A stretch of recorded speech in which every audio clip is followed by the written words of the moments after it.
உலகில் எத்தனையோ மர்மங்கள் மண்ணுக்குள் புதைக்கப்பட்டிருக்கின்றன. ஆனால் ஒரு சில உண்மைகள் அப்படியே புதைந்து கிடப்பதுதான் இந்த உலகிற்கு நல்லது. அப்படிப்பட்ட ஒரு மர்மம்தான் இந்த 666வது கல்லறை.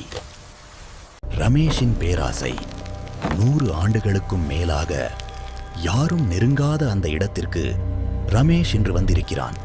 அவனது நோக்கம் ஒன்றே ஒன்றுதான். அந்த கல்லறைக்குள் தங்கம் இருப்பதாக அவன் நம்பினான். மணி சரியாக நள்ளிரவு 12. மண்வெட்டியால் அவன் கல்லறையை தோண்டத் தோண்ட அந்த இடமே அதிரத் தொடங்கியது. வீட்டில் நடந்த பயங்கரம். பயத்தில் ரமேஷ் வீட்டிற்கு ஓடினான். முகம் கழுவ தண்ணீர் குழாயை திறந்தவனுக்கு அதிர்ச்சி. குழாயிலிருந்து தண்ணீருக்கு பதில் ரத்தம் பீரிட்டு கொட்டியது. கண்ணாடியில் பார்த்தபோது அவனது பிம்பம் அவனையே கழுத்தை நெரித்தது. சுவரில் இருந்த புகைப்படங்கள் எல்லாம் தலைகீழாக மாறத் தொடங்கின.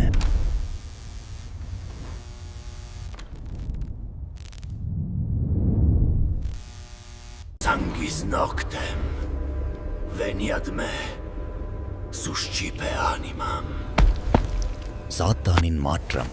அவன் அறியாமலேயே தரையில் ஒரு இரத்தச் சக்கரத்தை வரைந்தான்.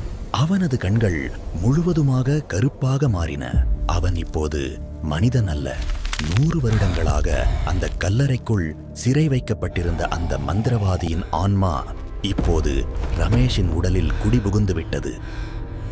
இப்போது இந்த கதையை கேட்டுக்கொண்டிருக்கும் உங்களைச் சுற்றி ஒரு மர்மமான வாசனை வீசுகிறதா? உங்கள் போன் திரையில் ஏதோ ஒரு நிழல் கடந்து போகிறதா? ஜாக்கிரதை, ரமேஷ் இப்போது உங்களைத்தான் பார்த்துக் கொண்டிருக்கிறான். திரும்பி பார்க்காதீர்கள். நீங்கள் பார்க்கும் அந்த உருவம் ரமேஷ் அல்ல. அது 666வது கல்லறையின் சாத்தான்.